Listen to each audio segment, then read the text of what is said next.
S for Sonia. Today we're at Tripp Country Ham, just off the Court Square here in Brownsville. That's right, right here on South Washington, Sonia, in what I'd like to call hog country. Hog heaven.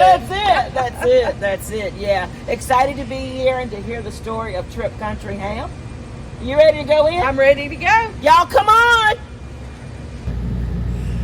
I'm Charlie Tripp, and this is Tripp Country Hams in Brownsville, Tennessee. 1963-64 is when we got started. Somewhere around there. Dad did it kind of as a little sideline with his brother-in-law, Bill McDowell. And that's kind of when it got started. It was known as McDowell Country Hams at first. In the later 60s, it became Tripp Country Hams.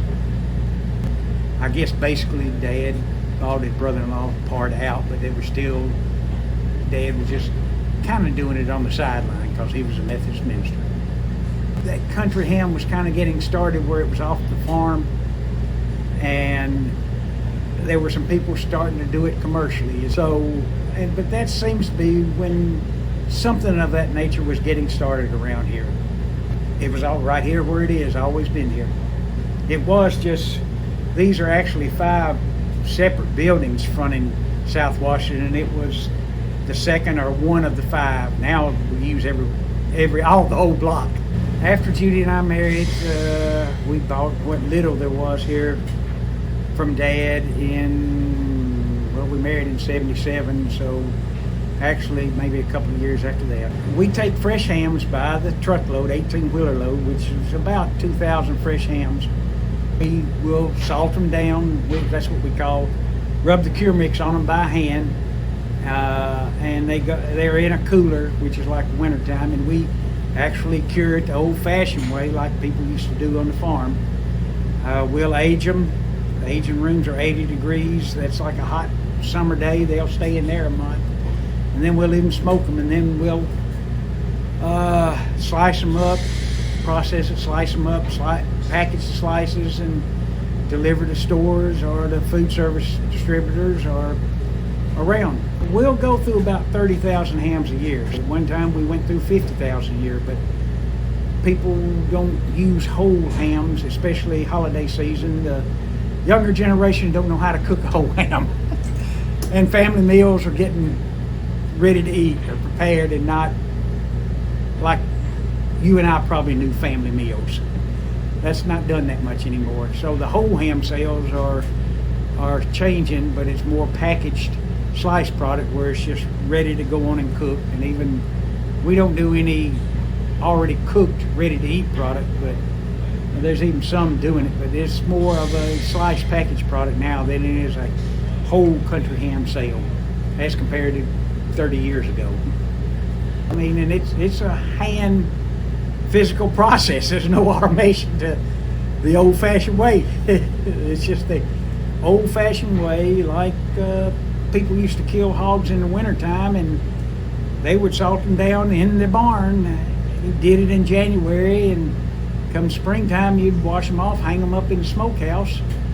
The smokehouse around here, you kept a fire on it to keep flies, rodents, varmints. It was just a tiny one-room house, and you had a fire. Smoke was what you were doing, and that kept the insects and rats and everything off the meat. And then you know, the old way before refrigeration, you kept it that way, and then you go out and cut your slices or cut off what you wanted to cook and leave the rest hanging, but you sure didn't want the varmints and the flies to get into your meat. Well, once it arrives here from start to finish, it's a minimum of 3 months. 30, 40 years ago, the fresh hams we received had 1 or 2 inches of fat around the hams. The hogs are bred nowadays, very little fat. Most people don't want it. I mean, if you go to think about pork chops or pork tenderloin or any kind of pork products that you see already packaged up fresh pork, you don't see much fat on it at all.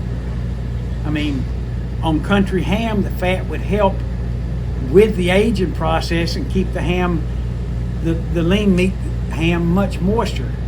But on fresh pork products, people don't want the fat on it. So the hogs now are bred with very, very little fat, and I mean, they will dry out extremely fast after you get them in the aging process. To the point that if we did a true 6 months from start to finish, most people would not like how the country ham had dried out in those 6 months as compared to what it was 30, 40 years ago. The main secret, you don't overcook it. Basically, you just kind of warm up a slice, if that's the way if you're doing a slice, and it's mainly, if you're going to fry it in a skillet, maybe a medium-low heat with a lid on the skillet. Electric skillet or something, that keeps the moisture in there. You'll fry it on a real high heat with no lid, and you see what your moisture's frying out of it and going up to the atmosphere around. And if you fry it too long, it's going to be jerky. One of the first complaints we hear is the country ham was too salty. Well, you don't want to say it, but in reality, if the country ham is way too salty, the person way over fried it. And that's the basic simple of it, but it's hard to tell somebody you didn't fry it correctly. And when they're doing a whole country ham, we try not to. Baking in the oven really takes a special talent to keep from really drying it out, because it's already a dry ham to begin with. We try to get them to boil the ham in a big vessel covered with water, and that is one, you can hardly mess that up. And you can mess baking it, a whole ham in the oven, you can easily mess it up. But a boiled country ham has a completely different taste than a fried country ham, so they're two different ways. The other part now that people are just now finding out, everybody's heard of Italian prosciutto or Spanish serrano.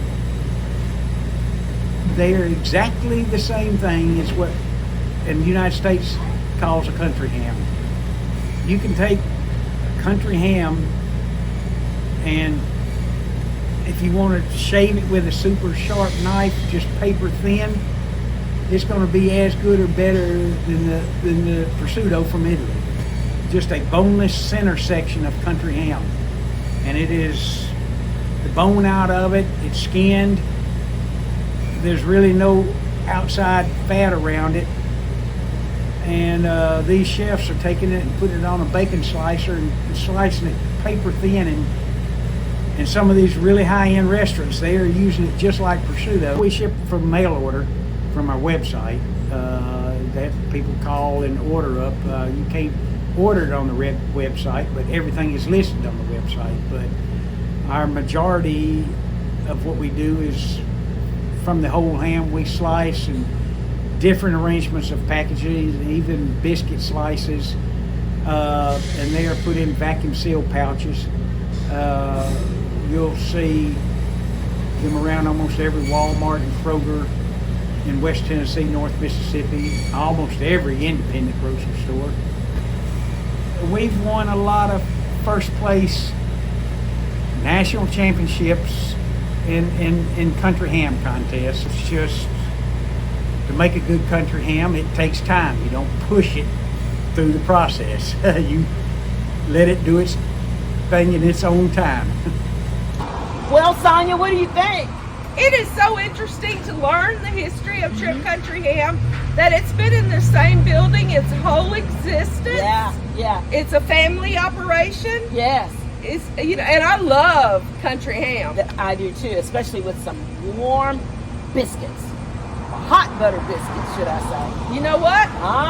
You thinking what I'm thinking? It's breakfast time. I think we should have at it. What do you think? I'm ready. All right, bye y'all.